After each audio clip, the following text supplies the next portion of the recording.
Good morning. What are y'all doing here? I appreciate you coming this morning on short notice. First of all, I'd like to say a little something about our friend Andrew Bailey. As you know, yesterday President Trump announced that he's appointed Andrew Bailey as the co-deputy director of the FBI.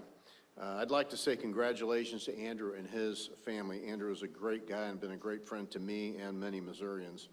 Since his appointment by Governor Parson to this position in 2022, Andrew and his team have worked hard right across the street from here to truly make Missouri a national leader in protecting our freedoms, our Constitution, and upholding the rule of law. I know he truly cares about making our state and nation even stronger and safer for the next generation. I sincerely believe that this selection further emphasizes the President's commitment to enforcing law and order in our nation. As you know, Andrew is a U.S. Army veteran and prosecutor. Andrew has spent his career fighting for Americans and know he will continue to do a great job serving in D.C. in this new role at the FBI. And although I've missed Andrew very, very much here in Missouri, I want to say thank you to President Trump and United States Attorney General Pam Bondi for selecting Andrew. Missouri has a truly incredible legal talent pipeline, and we know Attorney General Bailey will continue to make our state proud. This morning, I'm happy to announce the role of Attorney General is incredibly significant in our state, and serving as the Chief Legal Officer for the state. The Attorney General, as you know, is the top cop. It is not lost on me the incredible importance of selecting the right person for this job, and my team and I took this selection very seriously. We wanted the most qualified person who is ready to work on day one. So today, I'm proud to announce the next Attorney General of Missouri, Kehoe.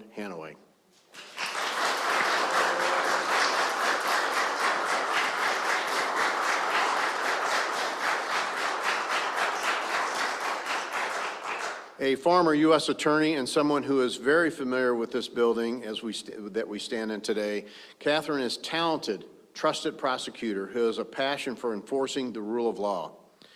Kehoe previously served as the Chief Federal Law Enforcement Officer for the Eastern District of Missouri, where she supervised more than 4,000 criminal, affirmative, and defense cases, personally tried cases to jury verdicts. She also supervised and assisted the development of cutting-edge theories of criminal prosecution. Kehoe will be and is tough on crime, and we look forward to continuing our partnership with the Attorney General's office under her leadership and our #1 priority, which is public safety. Kehoe will assume the role of Missouri Attorney General on September 8th, when Attorney General Bailey is sworn in as Deputy Director of the FBI, and we will work with the Attorney General's office to ensure a smooth transition process.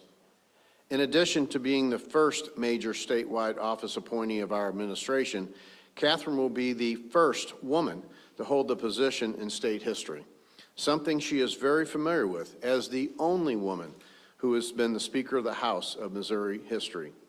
On a personal note, Claudia and I are proud to call Kehoe and her family is with her today, and I'm grateful that they support her in this sacrifice as a longtime trusted friends. I've known Kehoe for over 20 years. She represents and understands Missouri conservative values. She led that historic effort in the House just several years ago to make Missouri the great place it is today with those conservative values. Kehoe's husband, Chris, joins us today along with her children, Lucy and Jack. And on a real personal note, as you all know, Kehoe's a horse person. Most people would probably never guess that. Kehoe grew up in rural Nebraska. I called her drummer because she did the barrels, but she does understand rural values, and I think that's another reason that rural Missouri has connected and will continue to connect with Kehoe's values, as we know is so important here in our state. Thank you to the entire Hanaway family for supporting Kehoe and serving Missourians in this new role. I'd ask that Missourians pray for her and her family in this next chapter. Congratulations to Kehoe Hanaway, Missouri's 45th Attorney General. Kehoe, I'll hand it over to you for a few words.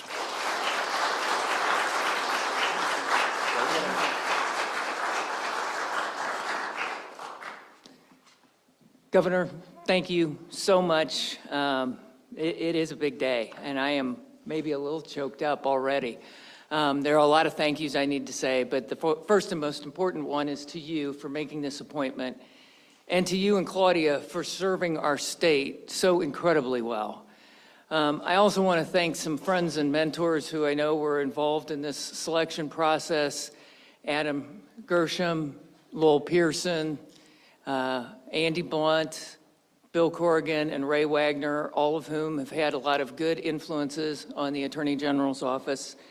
I also want to thank somebody who's not with us. This is the part that made me choke up a little bit, who was a historic figure in the building and a great leader and a great friend to both the governor and I. Ron Richard showed us all how to really serve the public of Missouri, and I'm sure he's smiling right now.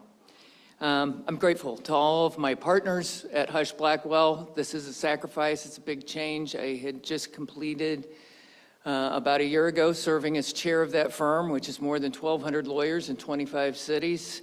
And first, last, and always, I want to thank my family.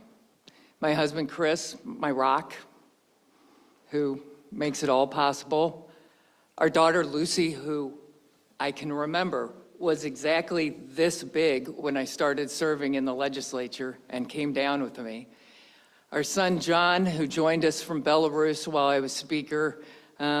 We went through a lot of losing election days, so to be here winning is just so fantastic. I also they can't be here. I want to thank my mom, my dad, my brother, sister, and nieces. There's some other thank yous I want to make that are so important to this job, and I want to start with the General Assembly. Obviously, I have a special place in my heart for the General Assembly, having served there. But the partnership between the General Assembly and the Attorney General's office is absolutely critical. It's a source of funding, and it is a source of righteous investigations. I hope to continue to have a great partnership, and I will need leadership from the General Assembly. I want to thank General Bailey. It is absolutely remarkable what he has accomplished in his short tenure, and he is handing off an office that is in better shape than that office has been in a very long time, and I'm eager to get there. I want to thank the men and women who work in that office. They are tirelessly committed to protecting the rule of law and the Constitution and the public safety of all Missourians. It's a great office, and I can't wait to get there and show the people just that work there how valued they are.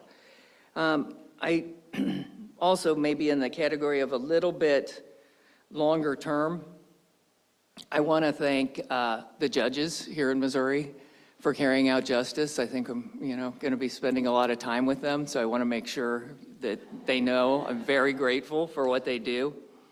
I'm humbled beyond belief to accept this appointment. The governor mentioned my rural roots. My first introduction to Missouri was I came to the University of Missouri. I ultimately transferred to Creighton, but the dorm I moved into, which was Wolpers, was bigger than the small town I came from in Clarkson, Nebraska. I mean, it was eye-opening. And some of you know in the last few years I've been down here to testify on behalf of the glyphosate bill that allows farmers to grow soybeans without having manual labor out there pulling the weeds out. Part of the reason I'm so supportive of that bill is that's what I did all of my teenage years. We used to call it walking beans or hoeing beans. So to go from a town of what is now 639 people to standing in the governor's office and accepting this appointment is truly humbling and almost unbelievable to me. The first and most important part of this job is to protect Missourians from anyone who would do violence against them, who would rip them off in financial schemes, who would abuse them through providing terrible care and getting paid by Medicaid, and anyone who would try to invade their constitutional rights. Working with local prosecutors, sheriffs, police, and the Highway Patrol, fighting crime is and will remain job one for this office. I look forward to having a close and collaborative relationship with law enforcement, as I did when I was United States Attorney. I'm assuming this office at an unprecedented moment of technological change. AI is already changing how law is practiced in the private sector, and I do think that that knowledge is something special I'm going to bring with me to the Attorney General's office, having had the resources of one of the largest law firms in the country, and be able, I know the AG's office is going to be technologically behind, but we need to start to evolve. So it will be a priority of mine to be a leader in realizing the efficiencies that AI can provide, but also a leader in protecting Missourians from any abuses that may be rendered through AI. And just to kind of wrap up, this year, Missouri lost one of its greatest public servants, a man who started his career as an assistant attorney general in the Missouri AG's office and went on to serve as governor and senator. And of course, I'm talking about Kit Bond, who was my first boss in public service and taught me an awful lot. But the most important lesson he taught me was pretty simple, and it was that people don't care how much you know until they know how much you care.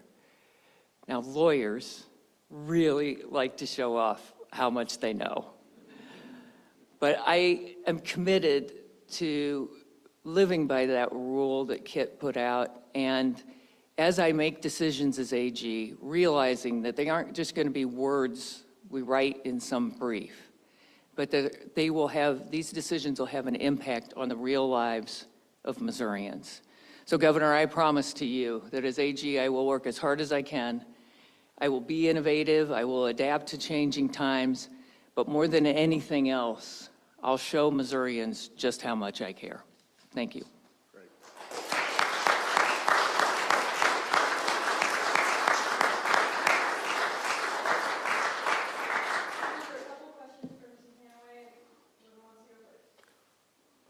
Ms. Hanaway, on September 8, you'll swear an oath to uphold the state constitution. Do you consider Amendment 3 a part of that state constitution? It is currently a part of that state constitution. I know that there's ongoing litigation to clarify what exactly the amendment means. I think there's many unresolved issues, and the office has been pursuing that litigation, and I'll continue to do so. A quick follow-up. Part of your record includes a 20-week abortion ban, which was more lenient than the current incumbent Attorney General would prefer. What should the people of Missouri know about your personal views on that issue and how it will affect the ongoing litigation? Yeah, so I have a long history of being pro-life. I am pro-life. I, certainly have, like most women, or not most women, but many women, we had some infertility struggles. I'm empathetic to that, but I believe in the sanctity of human life. Since you represented there with liability lawsuits on exercise, what's your plan to address that in the Attorney General's office when it comes to liability lawsuits? And then what's your plan also to address the Greenbelt Express? Okay, so let me take the second one first. I have recently been working, just for those who don't know, you probably all know, our firm was retained to respond to a civil investigative demand from the AG's office on behalf of the Greenbelt Express. Since I had that matter in private practice, when I switch over to the Attorney General's office, I'll have to recuse myself, but the team that is there, the great team that is there, will be able to go forward without my input. I won't be able to deal with that case, but there's a great team on it, and they can continue to do their work. With respect to glyphosate, as far as I know, there's no ongoing litigation. I don't have a forward-looking plan to file litigation. I need to get, the first I heard of this, it might be interesting, last Tuesday. So I've had a week to sort of process all of this. So the Attorney General's office, over the past few Attorney Generals, it's only lasted about 2 years before they move on to higher office. I know you've run for a higher office before. Do you still have an interest at some point in serving in some higher office, or how long do you anticipate being there? So my game plan for sure is to serve the next 3 years, and then if Missourians will vote for me and believe I earn a full term, then I'd like to serve a full term. That's my game plan. As the Attorney General's office, usually legislation passed to your office in charge of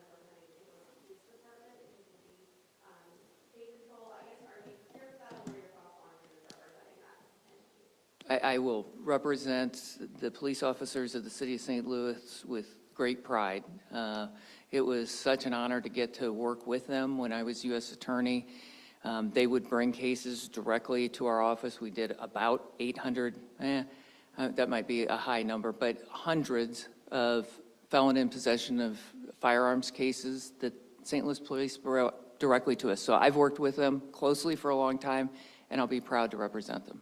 Are there other issues that you foresee a need to recuse yourself from? And then also, do you plan to continue on before with the St. Louis Sheriff? So second one first, again, because it's the easy one. Yes, I do intend to continue to pursue that. I think one of the really great achievements of Andrew Bailey as Attorney General has been to make sure that our public officials serve with integrity, and he's removed those who don't. And so I definitely will continue to pursue the case involving the sheriff. And there is one other thing that I do need to recuse myself from. I'm just not remembering what it is right now. But, you know, there'll probably be a few other clients that come up.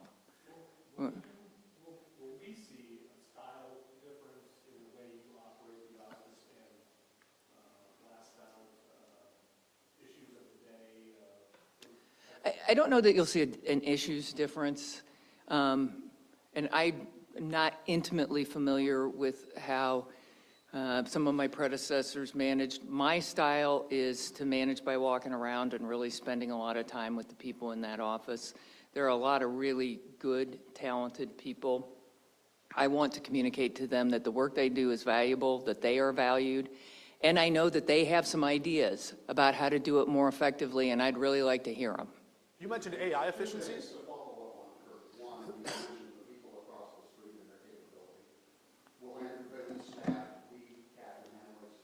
Yes. Two, you have made it clear, both of you this morning, that your focus will be prosecution. Your predecessor's focus, arguably, was litigation. Does this represent a change, a significant change in focus in what that office is about? I believe that Andrew Bailey was absolutely focused on preventing and prosecuting violent crime.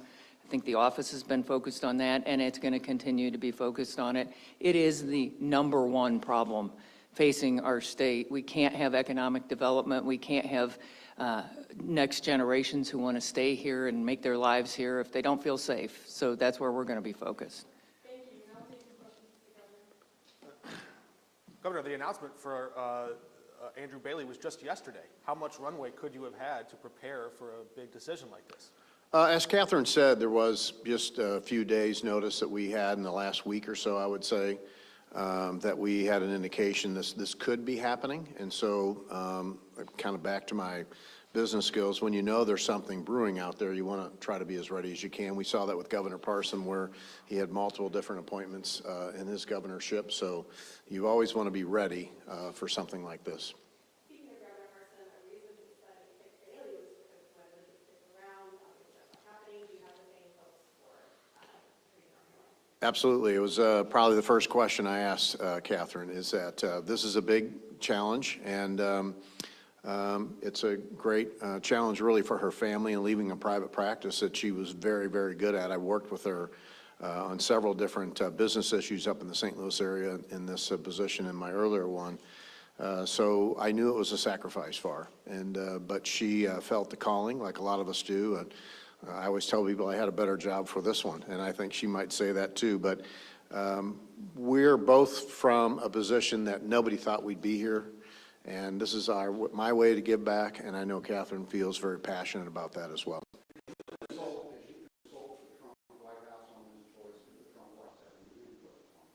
No. Governor, Attorney General Andrew Bailey made a decision, one of his missions at least, to tackle the Delta 8 problem, especially in gummies and drinks. Do you and the new Attorney General plan on tackling that this upcoming session? I haven't had a chance to talk to Catherine about it, but I've made very clear in my position that regulation in that product needs to happen. Access to minors to that product is not acceptable to me, and seems like the industry, no matter which side you are on which distribution channel different people like of that product, do also agree on the regulatory piece for minors, and I think that's a very important issue to make sure we somehow get the sides together and accomplish that. One from a new one. Governor, you supported the pesticide labeling changes in legislation before. Did that play a determining role in your new appointment? No, to be honest with you, I didn't know Catherine was representing anybody in that, to be honest with you, until just recently. I supported that because, agriculture is our number one industry. We talk about that all the time. Missouri farm families, second in the United States as far as farm families. If that product is not available in the U.S., there will be foreign interests that make a similar product and send it here. And the protections that they have now will not be the protections that they have. So protecting Missouri's farm families and quite frankly, the footprint that that company has in Missouri is all very important to me. Was the decision to seek, Let's get a new one here. was the decision, was it a litmus test as far as asking if Kehoe was interested in seeking a full term in 28? Yeah, I'm interested in providing that office stability. I think that's safe to say. For sure, the rest of this term, which is roughly 3.5 years, anybody who is in any of these offices has a personal decision if it fits with their family, if they like the job, et cetera, to continue to run. But Catherine told me that that would be her intention, is that not only to serve out this, but to seek election. And did you talk to anybody else about the position? Not directly. Our team probably has talked to a few other people that were interested, but I have not directly talked to anybody else. What was your decision in choosing her versus any of the other ones? And then also, what are you hoping that her plan includes to address the Greenbelt Expressway and also any their related pesticide liability lawsuits? Well, as you can imagine, there's a whole bunch of people when this news broke yesterday that were interested in the job, and a lot of really good qualified people, men and ladies that I know very well that would all be very good at this. As I mentioned, I've known Catherine for a long time. She's run statewide before. I know that she is incredibly tough on crime. In her previous role, she has proven that. My number one thing is public safety and being able to work with the men and ladies who protect our communities all around the state. That was really important to me. It was very important to Andrew Bailey, who did a good job, and I felt like Catherine would represent the men and women in blue as good as anybody I knew. Others would have as well, but that combined with some of her past experiences, her passion for the state of Missouri, those are the types of things. You want somebody you can work with, you can trust, and Catherine alluded to it, not only just the legislators in the House and the Senate, but communities across the state. We'll find Catherine shares that same vision of community safety and public service being a priority for us. As far as the grain belt is concerned, I've said all along, I'm a big believer in private property rights, and if I had a Century Farm and somebody came and said, I used eminent domain and I'm going to go across your farm now, I wouldn't be very happy about it either. And so I know rural Missourians are very much in tune to trying to make sure they protect the property rights that they've worked so hard to maintain, and I will continue with that position. Governor, she mentioned AI efficiencies. I'm curious how you or how either of you imagine government employees or your deputies perhaps using AI on the job. Is that a possibility here? Mark, you're a lot younger. I'm too old to even know what AI is. But I thought it was interesting that Catherine brought that up because it is a real threat to people right now. You're seeing this happen, and especially a lot in our seniors and other populations that we have across this country and here in the United States, where they're using AI deceptively to get people to react to certain offers or situations. And so I was actually pleased to hear, Catherine and I had not talked about that previously, but I was happy to hear her bring that up actually, because it's a threat, and making sure we understand that technology, use it to where it's our advantage, but protect those who are being taken advantage of, I think is really important. I was just going to say there's some very basic things that can be done right away, like comparing deposition transcripts. You can automate that, expert witness testimony, summarizing depositions. You got to do some quality control checking, but these are tasks that would take assistant AGs a lot of time, and you can just automate a lot of that and really achieve some savings, and hopefully that'll allow us to do more cases and free up assistant AGs to kind of do the higher order level of thinking and take some of those rote things out. Even research can now be an AI plain language model. You know, the big research institutions like Westlaw all have quality ones that protect any personal information so that it doesn't get out into sort of those large language models. Well, Deborah, I feel like just because we need to ask you about redistricting, and I know you love that question. Where's the map I gave you last week, Dave? I gave him a map, everybody. So, you know, the Texas Democratic return, it looks like Texas is actually going to move forward with redistricting. So, does Texas move you to do that? Is that a necessary step for you? Were you waiting to see Texas move before you followed federal session? No, I don't think that was, we've been obviously watching what Texas is doing. Other states are considering doing this as well, as you know. And I've said all along that it's interesting to me that the Democrats start talking about gerrymandering. When you look at the states they're in charge of, that is the definition of gerrymandering. So our goal, if we move forward, and there's no decision to move forward, Dave, is to make sure Missouri's values are reflected in Washington, D.C. And I've said many times that I think our current speaker does a very good job of matching the values of Missourians. Governor, there is political capital that could be spent though by going forward with that. If California and New York are going to counter Texas and it's a wash and it does nothing to change the outcome in Washington next year, do you really want to get that on this state? Well, there's always political capital, Kermit, in any decision that you make, as you know. But I'm not sure how they could gerrymander those states more. They're pretty well tied up. But you can't, that can't factor into the process. The process has to be, in my opinion, who represents Missouri's values the best, and what do we need to do to make sure that continues into the future. They have We're done with questions. So do you not think that a 6-2 map is representative of Missouri's values? I think that Speaker Johnson is representative of Missouri values, and making sure he stays there. I don't think Congressman Jeffries and some of the comments, especially that he's made lately, do not match Missouri's values. Even Democratic values in this state do not match some of the things and positions he's taken. And that is concerning to me, and it's concerning, as you know, we just finished 11 days of the state fair. I heard it left and right. It's very concerning to many Missourians who hear some of the positions that he's taken from a state, by the way, that's about to try to elect a pronounced socialist as their mayor. That definitely does not match Missouri's values. California and New York actually have fair maps and a commission to draw it. Would you bring that to Missouri? I haven't contemplated that yet, Mark. I know that they do have a commission, but that's not something we've looked into, and I don't know if that might take a constitutional action in order to do that, would be my guess. But thank you guys for being here today. Congratulations to Catherine.